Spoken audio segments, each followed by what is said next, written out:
أحييكم بتحية الإسلام. السلام عليكم ورحمة الله وبركاته. Alhamdulillah, bersyukur kepada Allah Subhanahu wa taala. Mari kita senantiasa memuja dan memuji Allah, karena Dialah yang paling berhak untuk kita puji. Dialah yang paling berhak untuk mendapatkan pujian dari semua hamba-Nya, karena Dia Allah Subhanahu wa taala yang telah menciptakan kita, yang menciptakan orang tua kita, menciptakan nenek moyang kita untuk memakmurkan bumi ini. Dan Allah Ta'ala telah pula menciptakan semua rizki dan menentukan kadarnya untuk kita semua. Rizki kita tidak akan tertukar, rizki kita tidak akan datang terlambat atau dipercepat. Rizki kita juga datang sesuai mandat dan janji yang telah Allah berikan kepada setiap makhluk. Maka mari kita senantiasa memohon ampunan kepada Allah Subhanahu wa taala dan bertobat kepadanya, karena bisa jadi dan tentu saja pasti kita dalam menjalani kehidupan ini, ketika kita diberikan mandat amanah untuk memakmurkan bumi dan isinya ini, banyak sekali terjadi pelanggaran-pelanggaran yang kita lakukan. Banyak ajaran-ajaran Allah yang kita terabas. Banyak perintah dan larangan Allah yang tidak kita indahkan. Maka mari kita senantiasa memuja dan memuji Allah, sekaligus juga beristighfar dan bertaubat kepada Allah Azza wa Jalla, sebagaimana firman-Nya dalam surat Hud ayat 61, huwa ansha'akum minal ardi wasta'marakum fiha fastaghfiruh thumma tubu ilaihi. Dialah Allah yang telah menciptakan kamu semua dari bumi, dari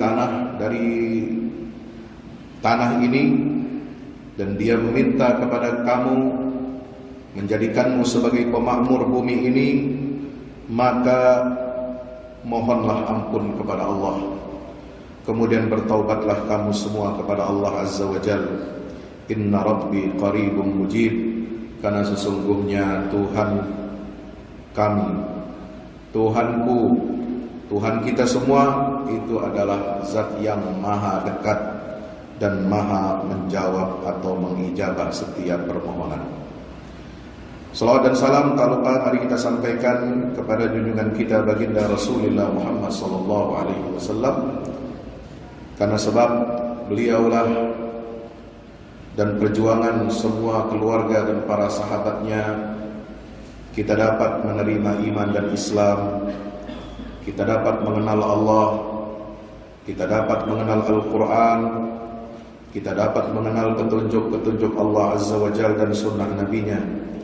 Mari kita senantiasa bersalawat salam kepada Rasul. Allahumma salli ala Muhammad wa ala ali Muhammad. Hadirin ma'asyiral muslimin rahmati Allah, jamaah Masjid At-Taqwa yang insyaallah kita semua dirahmati oleh Allah Subhanahu wa taala. Izinkan saya untuk menyampaikan beberapa hadis dari kitab Fiqhun Nasr Al-Arba'un fi Fiqhin Nasr wa Tamkin, yang mana sudah kami mulai daurah kitab ini sejak tadi malam, yaitu Sabtu malam Ahad ya. Dan juga kemudian dilanjutkan pagi subuh tadi semalam di Masjid Hajjah Nuriyat, dan tadi pagi di Masjid Al-Istiqomah Banjarbaru. Dan sesi yang ketiga ini alhamdulillah saya dapat bersilaturahim dengan jamaah Masjid At-Taqwa di daerah apa namanya ini Pak? Pakauman. Pakauman ya, berarti kalau istilahnya di kampung ayah saya di Ketapang, Kalimantan Barat itu kampung kaum. Jadi kampung kaum ini basisnya orang Islam, 100% kaum muslimin. Ya, mudah-mudahan di sini juga seperti itu, ya, yang disebut kampung kaum biasanya begitu. Kalau di Yogyakarta kauman. Nah, kalau di Banjar ini mungkin ada istilah tambahannya pakai pak kauman, ya. Kitab Al-Arba'in fi Fiqhin Nasl wa Tamkin ini disusun oleh para ulama yang secara aktif dan tegak lurus untuk membela Masjidil Aqsa dan Baitul Maqdis. Dan mereka secara terus-menerus istiqamah mengingatkan kepada umat, mengingatkan kepada para alim ulama, kepada para umara untuk senantiasa memperhatikan dan memberikan kepeduliannya kepada Masjidil Aqsa, kiblat pertama umat Islam, dan masjid yang kedua yang dibangun di atas muka bumi ini untuk menyembah dan mentauhidkan Allah Subhanahu wa taala. Tujuan daripada disusunnya 40 hadis tentang upaya umat ini untuk merebut kembali Baitul Maqdis dan Masjidil Aqsa, tentu saja saudara-saudara, Bapak Ibu semua mengetahuinya, bagaimana kondisi umat ini terutama dalam 100 tahun belakangan ini terombang-ambing, menjadi buih di lautan, banyak jumlahnya tetapi tidak berhasil atau tidak mampu untuk mempertahankan situs-situs atau tempat-tempat sucinya. Persis seperti yang digambarkan oleh Nabi sallallahu alaihi wasallam ketika Nabi menyatakan bahwa akan datang satu zaman di mana umat-umat sebelum umat-umat bangsa-bangsa itu akan memperebutkan kalian, sebagaimana orang-orang yang kelaparan berebut hidangan. Kemudian Nabi ditanya oleh para sahabat, "Aw min khillatin nahnu yawma idzin ya Rasulullah?" Apakah pada saat itu terjadi kita ini, umat ini jumlahnya sedikit ya Rasul, sebagaimana kita dahulu awal kita ini sedikit? Bada'al Islamu ghariban wa sayaudu ghariban fatuba lil ghuraba. Islam ini, kata Nabi, dimulai dalam keadaan sedikit terasing, dan kembali nanti di akhir zaman wa sayaudu ghariban, Islam ini akan menjadi asing juga. Bukan karena umatnya sedikit nanti di akhir zaman, banyak, tapi kebanyakan daripada umat ini tidak mengenal Islam kecuali namanya, tidak mengenal mushaf Al-Quran kecuali tulisannya saja, ya. Bahkan Nabi mensinyalir banyak masjid-masjid dibangun dengan megah tapi kosong dari hidayah. Nauzubillah min zalik. Maka ketika ditanya seperti itu, Nabi SAW menjawab, "Bal antum yawma idzin katsir walakinnakum ghutsa'un ka ghutsa'is sayl." Kamu di akhir zaman itu justru banyak, bahkan diprediksi, ya, diperkirakan, dan ini sesuai dengan apa?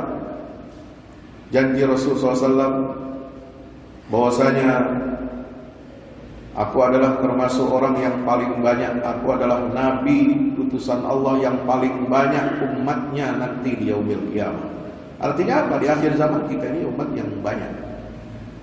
Dan penelitian modern, jumlah umat Islam ini terus bertambah. Dan dalam waktu yang tidak lama lagi, jumlah kaum muslimin ini akan melampaui jumlah kaum Nasrani yang sekarang menempati posisi terbanyak di seluruh dunia. Masyaallah muslimin rahmati Allah, maka itu tugas kita untuk senantiasa saling mengingatkan tawasaw bil haq tawasaw bis sabr. Ketika umat ini banyak tetapi banyaknya seperti buih di lautan, maka kita ini penyakitnya apa? Penyakitnya itu kata Nabi SAW adalah kebanyakan dari kaum muslimin akan menderita penyakit al-wahan. Al-wahan itu adalah hubbud dunya wa karahiyatul maut, cinta kepada dunia dan takut kepada kematian. Maka Baitul Maqdis ketika lepas dari kaum muslimin kurang lebih 100 tahun yang lalu, ya, bukan lepasnya itu baru tahun 67, bukan. Tahun 67 ketika tentara Zionis Israel berhasil merebut tepi barat, yang dimana di situ ada kota Al-Quds, Yerusalem Timur, kemudian merebut jalur Gaza, ya, kemudian merebut dataran tinggi Golan dari wilayah Suriah. Itu hanya puncak dari kesuksesan Yahudi untuk menguasai Baitul Maqdis. Ya, Allah izinkan, Allah mengetahui itu semua.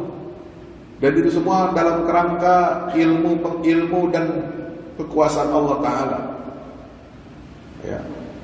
Allah seperti apa? Memberikan itu kepada mereka, tapi memberinya itu bukan untuk mencintai Yahudi. Allah berikan, Allah izinkan mereka menguasai Baitul Maqdis, Masjidil Aqsa, bukan untuk karena mencintai Yahudi laknatullah. Ya, kenapa? Karena Yahudi di dalam surah Al-Fatihah saja kita baca tiap hari, kan? Tiap sholat kita baca surat Al-Fatihah ini. Tidak sah saudara sholat kalau tidak membaca surat Al-Fatihah. La salata liman lam yaqra bi Fatihatil kitab. Ya. Yahudi itu apa? Golongan yang dilaknat oleh Allah, dimurka oleh Allah, ghairil maghdubi alaihim waladdallin. Dan status itu tidak pernah dicabut oleh Allah. Status yang melekat al-maghdub alaihim kepada golongan Yahudi ini tidak pernah dicabut oleh Allah. Tidak pernah diamandemen oleh Allah. Tidak pernah ditukar statusnya oleh Allah menjadi apa? Kaum yang dicintai oleh Allah. Tidak pernah. Tapi kenapa Yahudi diberikan seperti itu, diizinkan menguasai Masjidil Aqsa? Hikmahnya adalah untuk yang pertama menggiring umat Islam ini agar mereka bersatu, agar mereka kembali kepada agama Allah Subhanahu wa ta'ala. Kalau kita umat ini tidak sadar, kalau kita umat ini masih terus berpecah belah, terus tafarruq dalam agama, padahal Masjidil Aqsa sudah berada dalam ancaman Yahudi, akan mereka robohkan, mereka hancurkan, dan mereka ganti bangunan Masjidil Aqsa itu dengan kuil Sulaiman atau bait suci Sulaiman yang ketiga dalam akidah keyakinan mereka. Maka apalagi yang bisa menyatukan kita umat Islam ini? Ya. Yang kedua, apa tujuan Allah memberikan izin kepada Yahudi laknatullah ini untuk menguasai Masjidil Aqsa di akhir zaman? Adalah dalam rangka untuk mengumpulkan mereka, menyatukan mereka dari seluruh penjuru dunia. Yahudi semua sekarang masuk ke Israel, ya, dibawa masuk, dipanggil-panggilin, diberi fasilitas oleh Netanyahu. Ada Yahudi Afrika dipanggil, dikasih fasilitas. Sekarang lagi Yahudi India. Ada sebuah daerah katanya ada suku Yahudi yang hilang, ditemukan di India. Nah, itu nggak tahu darahnya, DNA-nya benar tidak Yahudi atau hoax atau palsu atau ngaku-ngaku saja. Ya. Ada lagi nanti katanya diklaim di Indonesia ini juga katanya ada suku Yahudi yang hilang. Nanti juga akan diekspor ke Israel. Nah, itu yang ngaku-ngaku Yahudi yang ada di Sulawesi Utara itu. Ya. Semua nanti akan digiring oleh Allah, dikumpulkan semua di mana? di Baitul Maqdis. Untuk apa? Baca di dalam surat Al-Isra ayat 4 sampai 7, di situ jelas mereka akan dikumpulkan, dikembalikan ke Baitul Maqdis. Tsumma radadna lakumul karrata 'alaihim wa amdadnakum bi amwalin wa banina wa ja'alnakum aktsara nafira. Setelah mereka dicerai-beraikan oleh Allah, setelah mereka diusir ke penjuru dunia, tidak diterima oleh masyarakat dunia, menjadi sampah, menjadi barang yang tidak diinginkan oleh masyarakat dunia, bangsa-bangsa dunia, mereka kemudian dapat menyatukan kekuatan, dan Allah yang memberikan itu. Di dalam surat Al-Isra ayat 5 bisa digambarkan di situ apa? Tsumma radadna lakumul karram. Kami kembalikan kesempatan kepada kamu, wahai Yahudi Bani Israel. Ya. Wa amdadnakum bi amwali wa banin. Kalian akan kembali menjadi kuat setelah tadinya lemah, tercerai-berai. Kami berikan kamu harta yang banyak, keturunan-keturunan, anak-anak.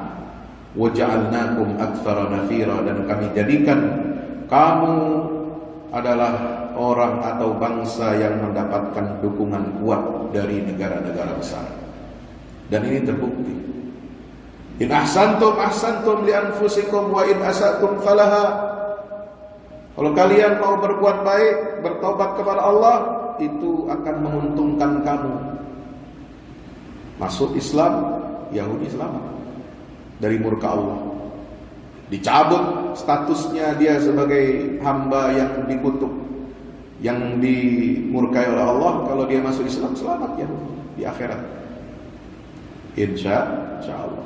Tapi wa in asatum falaha, kalau kamu berbuat jahat terus, tidak mau bertobat kepada Allah, maka kamu akan menanggung akibat dan risikonya nanti di yaumil qiyamah. Salah satu risiko yang harus mereka tanggung kalau tidak mau bertobat dan masuk Islam, apa? Ayat seterusnya menyatakan, fa idza jaa wa'dul akhirah liyasu'u wujuhakum wa liyadkhulul masjida kama dakhaluhu awwala marrah wa liyutabbiru ma 'alau tadbira. Jika datang janji yang kedua itu apa?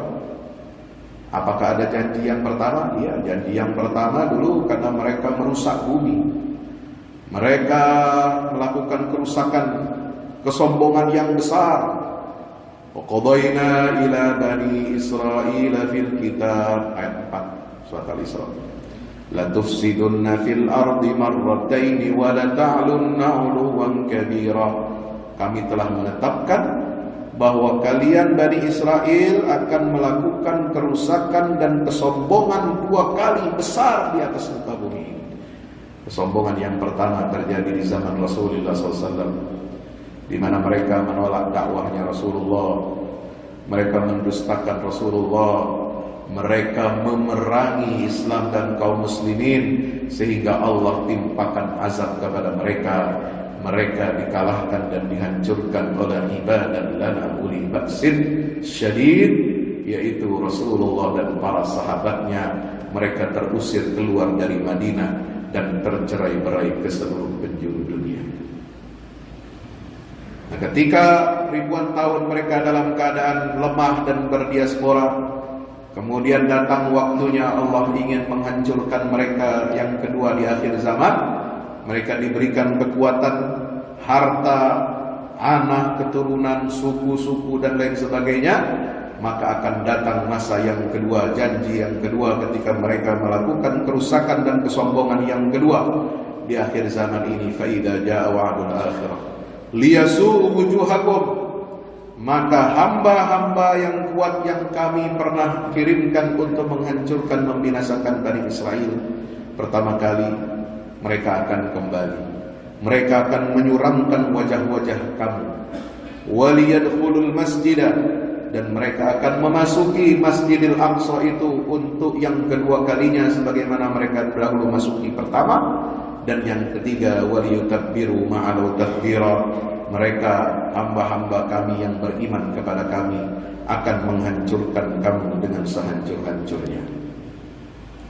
Generasi inilah yang kita berharap semoga Allah memilih kita, umat Islam yang istiqamah di akhir zaman ini, untuk mewujudkan janji Allah Subhanahu wa ta'ala. Bagaimana caranya agar kita bisa menjadi ibadah lana? Maka kita harus perhatikan sunnah-sunnah Allah, sunnatullah, dan juga panduan yang telah diberikan oleh Nabi kita Muhammad SAW dalam hadis-hadisnya. Maka disusunlah oleh ulama Palestina, oleh para pejuang Baitul Maqdis, kitab 40 hadis untuk meraih kemenangan dan kejayaan umat di akhir zaman ini. Hadis yang keempat, al-hadits ar-rabi', kita lanjutkan, as-sabru tariqun nasr, yang menyatakan bahwasanya kesabaran itu adalah jalan menuju kemenangan. Mari kita dengarkan an Ibnu Abbas radhiyallahu anhuma, dari sahabat Nabi Abdullah bin Abbas, semoga Allah meridhai keduanya. Qala Rasulullah sallallahu alaihi wasallam, telah bersabda Rasulullah sallallahu alaihi wasallam, wa'lam, apa sabda Nabi? Ketahuilah, annan nasra fis sabri, sungguh kemenangan itu ada dalam kesabaran. Ya, Allah tidak melihat kemenangan itu pada hasilnya. Ketika kita sudah mengibarkan bendera kemenangan, belum tentu itu yang disebut dengan kemenangan. Ya, belum tentu yang disebut dengan kemenangan itu kita berhasil mengalahkan musuh, menghinakan musuh dengan sehina-hinanya, belum tentu. Coba lihat perjuangan bangsa Indonesia dulu meraih kemerdekaan. Ya, pernah rakyat Indonesia, ulama pejuang Indonesia, Bung Tomo dan arek-arek Surabaya, pernah tidak sampai bisa mengalahkan musuh. Yang ada kita yang banyak mati bergelimpangan. Betul? Ya. Tidak pernah ada perjuangan kita rakyat muslim, umat Islam mengusir penjajah yang bisa betul-betul mengalahkan kekuatan musuh itu, belum pernah. Ya. Tetapi apa yang disebut dengan kemenangan atau pertolongan dari Allah itu manakala kita mendapatkan pertolongan dari jalan yang tidak kita duga. Ketika bangsa-bangsa lain, negara-negara lain berpihak kepada perjuangan rakyat Indonesia, mendukung kemerdekaan Indonesia dan menekan penjajah Belanda yang melakukan agresi 1 dan kedua tahun 46 dan 48 untuk mundur dan mengakui kemerdekaan Indonesia, itulah yang disebut dengan kemenangan. Betul? Pernah tentara kita bisa mengusir Belanda betul-betul, bisa menghancurkan tank-tanknya itu, pesawat-pesawatnya, membunuhi banyak tentaranya? Enggak pernah. Ya paling yang kena mati tentara mereka sedikit. Ya. Yang lebih banyak menjadi korban adalah rakyat Indonesia. Para mujahidin kita yang bermodalkan apa? Bambu runcing, senjata seadanya. Tapi mereka berusaha untuk menghalangi dan mencegah Belanda melakukan agresi militernya pada tahun 1946 dan 1948, saudara. Ya. Dan kesabaran rakyat Indonesia itulah yang kemudian itu yang dahulu disebut oleh Nabi SAW, annan nasra fis sabr. Kemenangan itu ada pada kesabaran. Bukan karena jumlah kita lebih banyak dari musuh, bukan karena senjata dan pasukan kita lebih hebat daripada musuh, bukan karena uang kita lebih banyak daripada musuh kita. Tidak pernah umat Islam mengalami kemenangan dengan jumlah senjata dan uang yang lebih banyak daripada musuh. Ya, buktinya banyak di zaman Rasulullah. Ya, ada peperangan Nabi Muhammad, pasukannya lebih banyak dari kaum Quraisy, lebih banyak dari Yahudi? Gak pernah. Jumlah kita selalu lebih kecil. Tapi apa? Allah Ta'ala menyatakan, kam min fi'atin qalilatin ghalabat fi'atan katsiratan biiznillah. Berapa banyak kelompok pasukan yang kecil jumlahnya dapat mengalahkan pasukan yang jauh lebih banyak, lebih besar dengan izin Allah Subhanahu wa ta'ala. Perang Badar, perang Uhud, perang Ahzab, Bani Quraidah, Bani Nadir, semua umat Islam ini lebih sedikit. Yang lebih mengerikan lagi apa? Perang Tabuk, perang Mu'tah di akhir masa kehidupan baginda Rasulullah SAW. Jumlah kita lebih sedikit. Di masa sahabat, di masa Abu Bakar Siddiq menghadapi perang melawan nabi-nabi palsu dan orang-orang yang murtad tidak mau membayar zakat, jumlah kita umat Islam juga lebih sedikit dari mereka. Ketika menaklukkan Persia dan Romawi dalam perang Yarmouk, Panglima Khalid bin Walid hanya memimpin 30.000 pasukan. Itu paling banyak umat Islam. Melawan menghadapi pasukan Romawi 200.000. Bayangkan saudara, 7 kali lipat. Tapi mereka tidak berhasil menghancurkan pasukan kaum muslimin. Ya. Dan itu adalah sebuah kemenangan. Mereka bertahan, mereka sabar, isbiru. Makanya dalam Al-Quran ada apa? Di ujung surat Ali Imran, isbiru wasabiru warabitu. Ya ayyuhalladzina amanu isbiru wasabiru warabitu wattaqullah. Wahai orang-orang yang beriman, sabarlah. Kalau sabar itu perintah untuk hal-hal yang normal, yang biasa. Sabar menghadapi anak, itu sabar. Sabar menghadapi istri, ya. Ya, kira-kira istri ngadepinnya sabar nggak? Halo, Assalamualaikum. Suka dimarahin? Suka diomelin nggak? Suka dicela-cela, dimaki-maki? Nah, harus sabar. Ya. Menghadapi anak harus sabar. Tetangga sabar. Ya. Menghadapi teman, ujian ada sabarnya. Tapi kalau menghadapi musuh, apalagi musuh ini adalah musuh dalam selimut, musuh dalam akidah, musuh yang senantiasa ingin memerangi Islam dan kaum muslimin, maka kesabaran kita harus berlipat ganda. Wasabiru, ini perintah Allah kepada pasukan mujahidin. Lebihlah kamu bersabar berlipat-lipat ganda. Lihat perjuangan saudara kita di Palestina kemarin, bagaimana mereka pasukannya cuma 40.000 maksimal. Itu pun mereka hidup bergantian ronda siang malam. Kalau 40.000 ini tampil di atas, semuanya pasti akan mudah untuk dihancurkan dan dibunuh dengan persenjataan yang sangat canggih dan lengkap, saudara. Tapi mereka terpaksa harus membuat taktik strategi perang gerilya. Mereka tidak punya hutan, tidak punya gunung. Gaza itu wilayah yang datar. Kalau melawan Israel tidak pakai otak, tidak pakai strategi yang canggih, itu pasukan habis semua dalam satu waktu. Maka mereka buat terowongan ratusan kilometer di bawah tanah.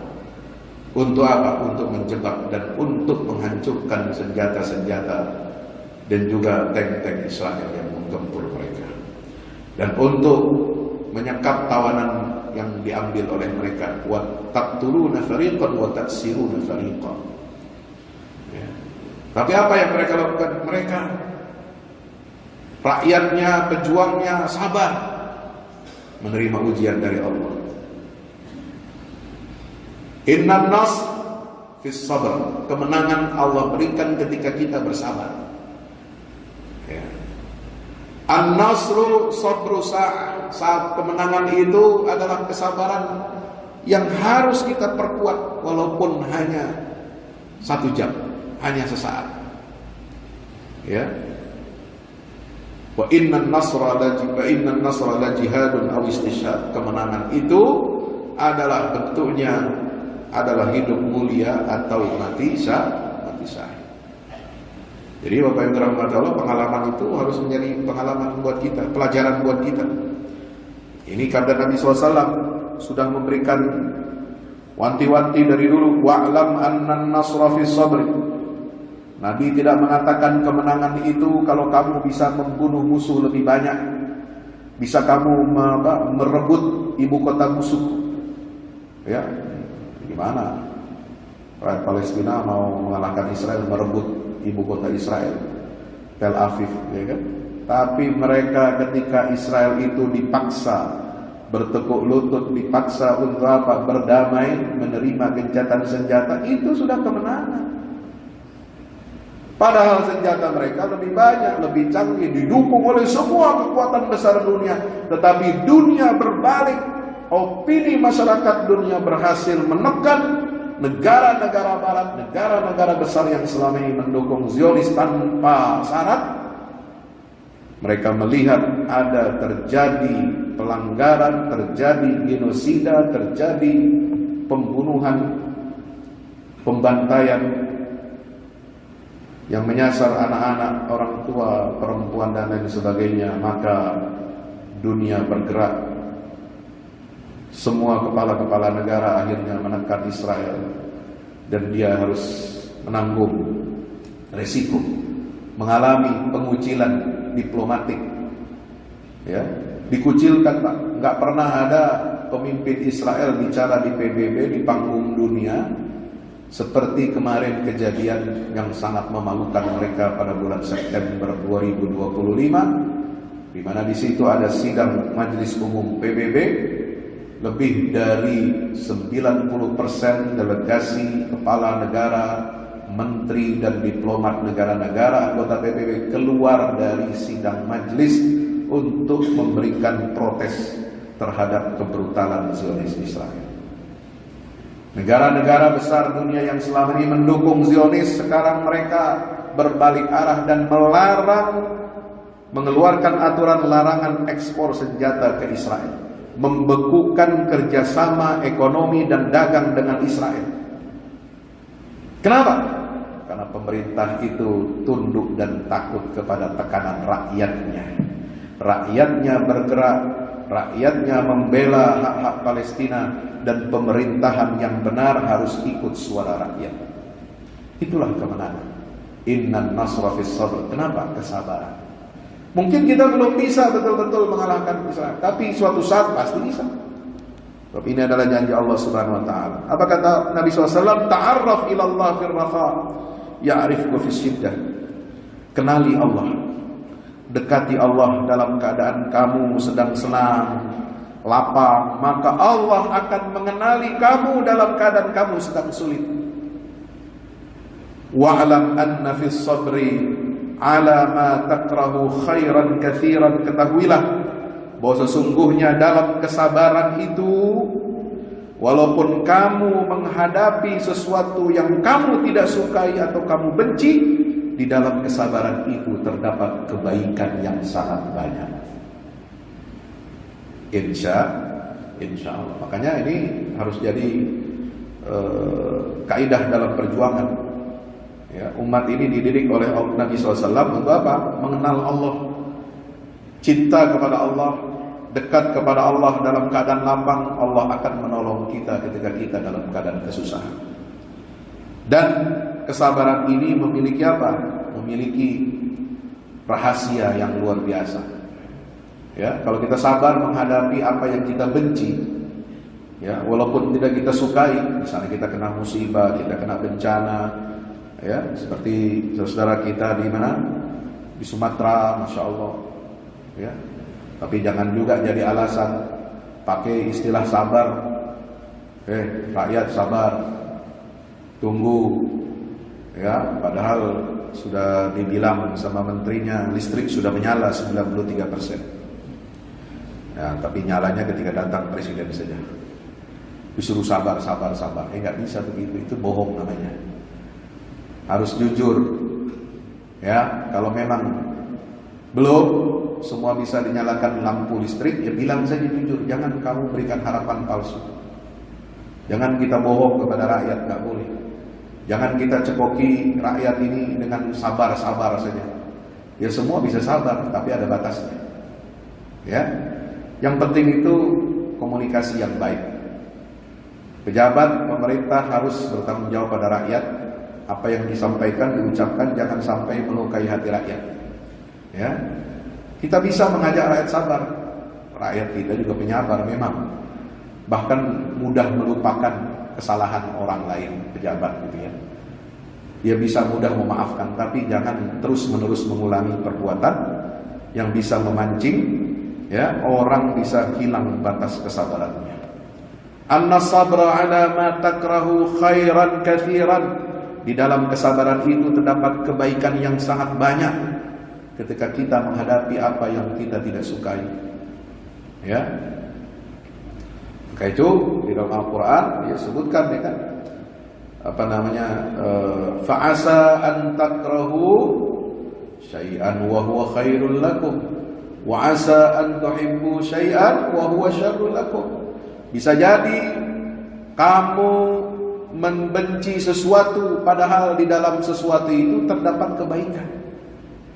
Dan bisa jadi kamu menyukai, mencintai sesuatu padahal di dalamnya terdapat keburukan. Gitu kan? Ini kan ayat bicara tentang apa? Kutiba alaikumul qital wa huwa kurhun lakum. Allah telah mewajibkan kamu perjuangan jihad, perang. Suci dalam Islam ini diwajibkan untuk apa? Menghalau kezaliman, menghalau agresi musuh. Tidak ada orang yang suka melihat peperangan, tidak ada. Ya, kita takut melihat darah itu tertumpah, betul? Kita ngeri melihat orang ketembak. Apa? Jangankan tertembak kepalanya, dadanya ditembus oleh peluru. Ya, tangan kita tersayat pisau saja. Ya, atau tertusuk jarum saja. Atau kaki kita kena pecahan beling saja berdarah, kita sudah takut, sudah ngeri. Ya, ada bapak-bapak. Ya, bahkan ada kalau di media sosial itu ada bapak-bapak pakai seragam polisi atau tentara, suntik saja takut. Ngeri, gak berani, nambah dipegangin sama suster, sama perawat itu. Ya. Itu ngeliat darah sedikit aja takut. Apalagi perang, Pak. Nggak ada orang yang suka perang, nggak ada. Kita pengennya damai, kita pengennya tenang, nggak mau ada perang. Tapi ketika diwajibkan oleh Allah angkat senjata untuk membela kehormatan kaum muslimin yang diserang oleh musuh, untuk menghalau kezaliman, maka semua harus angkat senjata, semua harus perang. Apalagi jihadnya di Palestina itu adalah jihadud daf'i. Apa jihad dafa itu? Jihad untuk mempertahankan tanah air. Musuh masuk melakukan agresi seperti dulu ya, Belanda sekutu tahun 45 ingin masuk kembali ke Indonesia setelah proklamasi. Itu kita jihadud daf'i namanya. Kita bukan jihadut tolak. Jihad tolak itu seperti apa?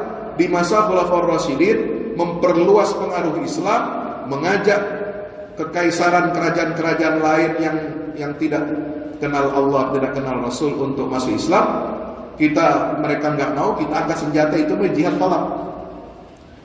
Syarat pasukan jihad tolak itu harus ada syaratnya, memenuhi syarat, nggak sembarangan. Tapi kalau jihadud daf'i, jihad mempertahankan dan membela tanah air, apalagi membela kesucian Masjidil Aqsa, tempat-tempat suci Islam, itu semua ulama sepakat, termasuk Syekhul Islam Ibnu Taimiyah, semua yang bisa menghadapi musuh wajib dia ikut dalam jihad itu. Apakah dia anak-anak, apakah dia perempuan, apakah dia orang tua, kalau dia bisa angkat senjata, itu lawan musuh itu, harus usir.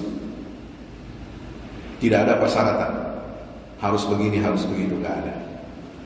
Ya, itu namanya jihadud daf'i. Itu tidak ada yang kita suka. Memang itu pilihan pahit.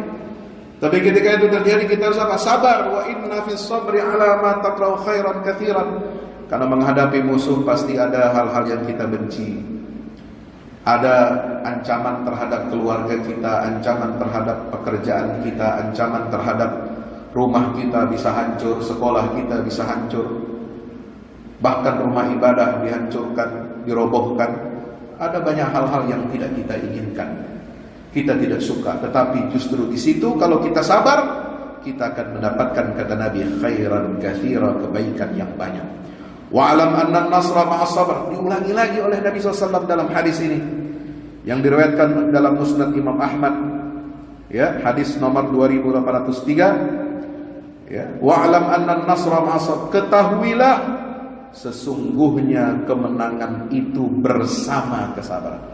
Kalau di tadi yang awal tadi teks hadisnya, annan nasra fis sabri. Kemenangan itu ada dalam kesabaran. Nah, ini yang kedua diulang dalam redaksi ini. Kemenangan itu bersama kesabaran. Coba. Ini redaksi yang disampaikan Nabi ini gak sembarangan hadis Nabi. Kemenangan itu ada di dalam kesabaran dan bersama kesabaran. Maka syarat umat ini mau menang, ya harus sabar. Ya. Kita punya sumber daya sedikit, ya kita hadapi mereka yang melakukan agresi. Ya kita hadapi dengan apa yang kita bisa mampu untuk menghadapi mereka. Tapi harus diiringi dengan apa? Kesabaran. Wa annal faraj ma'al karb. Dan sesungguhnya pertolongan, dibukakan pintu pertolongan dari Allah itu ma'al karb, itu bersama adanya kesulitan. Wa anna ma'al usri yusra. Dan sesungguhnya setiap ada kesulitan, Allah berikan kemudahan. Makanya dalam surat apa? Innamal usri yusra itu diulang 2 kali, ya. Surat apa itu? Alam nashrah laka sadrak wa wada'na 'anka wizrak alladhi anqadha dhahrak wa rafa'na laka dhikrak fa inna ma'al usri yusra. Inna ma'al usri yusra. Kenapa ayat ini 2 kali diulang? Ya. Kemudian al-usr itu, kesulitan itu, dengan menggunakan alif lam ta'rif yang sama. Itu kata para ulama, ahli tafsir, ahli balaghah mengatakan al-usr itu walaupun diulang 2 kali bukan berarti kesulitannya 2 macam yang berbeda atau kesulitannya itu banyak, tidak. Itu adalah satu kesulitan dengan satu macam yang sama. Dan ketika Allah mengulangi 2 kali yusra tanpa alif lam, dibiarkan dalam bentuk nakirah, maka itu artinya Allah memberikan 2 macam kemudahan untuk satu kesulitan. Alhamdulillah. Coba kalau kita kena sakit, ya, sakit itu banyak orang gak mau kan, tapi keutamaannya banyak sakit itu. Apa diantaranya? Diampuni dosa, gugur dosa kita kalau sabar, diterima dengan ikhlas, dengan sabar, itu bisa menggugurkan dosa. Insya Allah, ya. Kemudian apa faedahnya sakit? Kita jadi apa? Gampang menyebut nama Allah, ya. Sakit gigi, masya Allah, itu udah zikir tuh. Ya. Astagfirullah, itu zikir itu. Ya. Subhanallah, itu zikir. Jadi orang kena sakit musibah itu lebih banyak ingat kepada Allah daripada Anda mendapatkan nikmat. Nah, itu adalah keuntungan bagi kita. Maka melalui hadis ini, as-sabru tariqun nasri, sabar itu adalah jalan menuju kemenangan. Hadis yang kelima, at-tawakkul 'ala Allah. An Umar bin Al-Khattab radhiyallahu anhu qala Rasulullah sallallahu alaihi wasallam, "Law annakum tatawakkaluna 'ala Allahi haqqa tawakkuli la razaqakum kama turzaqut tayr tadhu khimasan wa taruhu bitana." Hadis riwayat Sunan At-Tirmidzi. Hadis nomor 2344 dan hadis diriwayatkan oleh Sunan Ibnu Majah nomor hadis 4164. Dari Umar bin Khattab Amirul Mukminin, beliau berkata, Rasulullah SAW bersabda, seandainya kamu betul-betul bertawakal, mengandalkan Allah, menjadikan Allah sebagai satu-satunya wakil kamu. Jadi tawakal itu artinya apa? Kita mewakilkan urusan kita untuk diurus oleh Allah. Itulah tawakal. Ya. Kalau kita mewakilkan urusan kita kepada apa? Ada sini yang punya tanah, calo. Nah, mau jual tanah, panggil calo. Tolong jualin. Anda percaya? Percaya, kalau udah biasa kan. Ngurus BPKB, ngurus STNK, ngurus SIM, kan ada calonnya, ada agennya, ya kan? Perantaranya untuk ngurusin, ya kita percaya. Kalau mau ngurus ini proposal, ya misalnya ini mau membangun masjid proposal, kalau nggak ada orang dalam, ya susah mau tembus kemana? Ke pejabat atau pengusaha. Itu saja kita percaya. Bagaimana kalau urusan kita serahkan kepada Allah dan kita mewakilkan urusan kita kepada Allah yang Maha Kuat?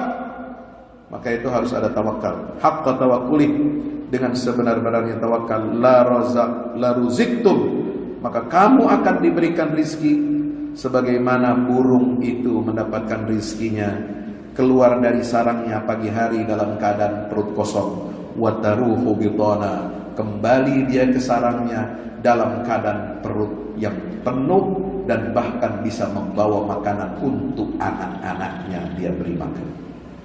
Alhamdulillah. Maka berjuang di jalan Allah kita harus banyak tawakal kepada Allah. Berjuang untuk agama Islam harus banyak tawakal kepada Allah. Tawakal bukan berarti kita berpangku tangan. Tawakal bukan berarti kita ini tidak melakukan sesuatu persiapan. Salah. Kalau ada orang Islam ya membiarkan dirinya dalam kehinaan, dalam kemiskinan, dalam ketertinggalan, alasannya apa? Tawakal saja Pak Ustaz. Nah, itu bukan tawakal namanya. Ya. Kalau mau apa? Ada dulu zaman Nabi ada seorang badui, sahabat. Orang badui ya. Dia tinggalkan untanya. Ya. Ditaruh di situ, diletakkan, dia masuk ke masjid. Lalu dia bilang pas keluar dari masjid hilang untanya. Nah, apa alasannya? Saya tawakal. Itu bukan tawakal. Kalau tawakal itu kamu ikatkan untamu ya supaya dia tidak lari, tidak pergi, lalu kemudian kamu sholat, itu baru tawakal. Kalau ada orang mencuri itu lain lagi.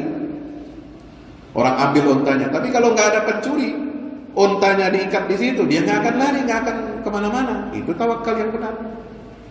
Ya. Mau supaya aman sertifikat tanah kita, kemudian kita biarkan saja dipakai di sembarang tempat oleh siapapun, nggak bisa. Itu harus ada jaminannya. Itu tawakal kita kepada Allah Subhanahu wa Ta'ala. Ya. Yang ketiga, yang terakhir, al-haditsus sadis, yang keenam, hadis yang keenam di sini, asbabul quwwah wal iradatil fa'ilah, sebab-sebab kekuatan dan kehendak yang efektif. An Abi Hurairah radhiyallahu anhu qala qala Rasulullah sallallahu alaihi wasallam, dari Abu Hurairah semoga Allah meridainya, beliau berkata Rasulullah SAW telah bersabda, al-mu'minul qawiyyu khairun wa ahabbu ila Allah minal mu'minid dha'if. Mukmin, seorang beriman yang kuat itu lebih baik dan lebih dicintai oleh Allah Subhanahu wa taala daripada mukmin yang lemah. Wa fi kullin khair. Walaupun begitu, pada masing-masing itu terdapat kebaikan. Mukmin yang lemah saja ada kebaikannya, apalagi mukmin yang kuat. Tapi yang kuat itu lebih disukai, lebih baik dan lebih dicintai oleh Allah Subhanahu wa taala. Ihris ala ma yanfa'uk. Ya. Kamu hendaknya memiliki semangat. Ya, memiliki kekuatan tekad untuk melakukan hal-hal yang bermanfaat bagimu. Wasta'in billah, mintalah pertolongan kepada Allah, wala ta'jiz, dan jangan kamu pernah merasakan lemah. Wa in asabaka syai'un fala taqul, kalau ada musibah yang menimpa kamu, jangan kamu mengatakan bagaimana? Lau anni fa'altu kadza kadza kadza, seandainya dulu aku melakukan begini. Ya, kalau kita kena musibah nggak boleh kita mengatakan seandainya. Kalau seandainya begini aku akan selamat. Seandainya aku, biasanya begini. Lagi marah suami istri. Wah, kalau begini mah gua tahu kalau bakal melarat, nggak mau gua kawin sama lu, katanya begitu kata orang Jakarta. Siapa juga yang mau sama lu, ya kan? Nah, itu akhirnya suami istri berantem, ya. Nggak boleh kita ngomong kembali ke masa lalu. Lau anni fa'altu kada wa kada. Ya, enggak boleh. Kenapa? Walakin qul qaddarallahu wa ma syaa fa'al. Sebaliknya ucapkanlah Allah yang telah mentakdirkan seperti ini dan Dia akan melakukan apa yang Dia sudah kehendaki. Fa inna law taftahu 'amal syaitan, karena sesungguhnya kata seandainya itu membuka pintu bagi setan masuk untuk menjerumuskan dan membinasakan kita. Nauzubillah, tsumma nauzubillah min zalik. Yang penting apa? Kita sudah berusaha. Kita sudah bertawakal. Kita sudah berusaha mempersiapkan yang terbaik kekuatan. Ya, maka kita tidak boleh apa? Lemah. Tidak boleh kemudian kita dibisiki oleh syaitan. Kenapa itu orang Indonesia nggak bisa dibilangin? Ya dulu ngapain melawan Belanda? Belanda lebih kuat, akhirnya kamu mati. Sama ketika Nabi SAW dengan para sahabatnya di perang Badar, ya kan? Orang-orang munafik bilang, ya, ma gharra haula'i fi dinihim, ya, laqad gharra haula dinuhum. Ya, sungguh agama Islam ini telah menipu orang-orang itu. Orang-orang itu ikut apa kata Muhammad. Lalu kemudian dia mati dalam medan laga, di medan pertempuran apa? Karena dia tertipu dengan ajarannya Muhammad itu. Nauzubillah, summa nauzubillah min zalik. Ya, kita mengikuti agama Islam ini bukan karena kita tertipu. Kita mengikuti seruan panggilan jihad dari Allah dan Rasulnya bukan kita merasa tertipu, tapi karena itu adalah panggilan kebenaran, itu adalah panggilan kemenangan. Hayya 'alas shalah, hayya 'alal falah. Sebagaimana Allah memanggil kita untuk melaksanakan salat, maka Allah juga memanggil dan menyuruh kita untuk kita mendapatkan apa? Kemenangan dan keberuntungan, insya Allah. Hadirin rahmati Allah, maka itu jangan kita meremehkan ataupun menyalahkan hal-hal yang sudah terjadi. Semua terjadi karena takdir Allah. Allah akan melakukan dan menuntaskan apa yang sudah menjadi kehendaknya. Kita hanya bisa berserah, qaddarallah wa ma syaa fa'al. Kita hadapi masalah-masalah ujian hidup kita ini dengan optimisme, dengan kebesaran hati, dengan kelapangan dada, yakin dengan pertolongan Allah, yakin dengan tawakal kepada Allah. Kita akan mendapatkan kemenangan yang sempurna, karena tidak ada yang sia-sia dalam perjuangan umat ini untuk menegakkan agamanya. Tidak ada yang sia-sia. Semua akan dibalas oleh Allah sesuai dengan amal perbuatannya, insya Allah. Baik, terima kasih hadirin yang dirahmati Allah Subhanahu wa taala. Mudah-mudahan pertemuan kita kali ini, ya, kajian kita terhadap hadis-hadis tentang fiqhun nasri wa tamkin senantiasa mendapatkan ridha Allah Subhanahu wa taala, dan mudah-mudahan kita dapat mengamalkan sunnah-sunnah Nabi kita Muhammad SAW dengan istiqamah, dengan konsisten, dan konsistensi pengamalan terhadap sunnah ini juga bukan hanya terbatas dalam masalah ibadah mahdhah, tapi juga dalam seluruh aspek kehidupan kita, terutama dalam membangun peradaban dan membangun kembali kejayaan umat Islam di akhir zaman. Nasrullah fathul qarib wa basyiril mu'minin. Wassalamualaikum warahmatullahi wabarakatuh.